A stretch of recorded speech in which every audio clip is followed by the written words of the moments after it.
Bismillahirrahmanirrahim. Assalamu alaikum everyone. This is Khana Mansa Shehzadi here. Welcome to Stream Education.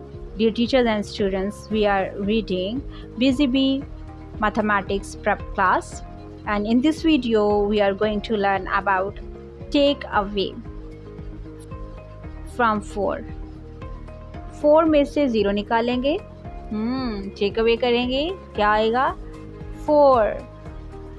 4 में से 2, 2, 4 में से 1, 3, 4 में से 3, 1, 4 में से 4, 0.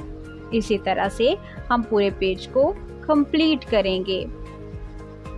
Dear teachers, I hope so आपने इस वीडियो से बहुत कुछ सीखा होगा. मज़ीद सीखने और जानने के लिए हमारे साथ रहेगा. मिलते हैं अगली वीडियो में. तब तक अपना बहुत सारा ख्याल रखिएगा. खुदा हाफिज़.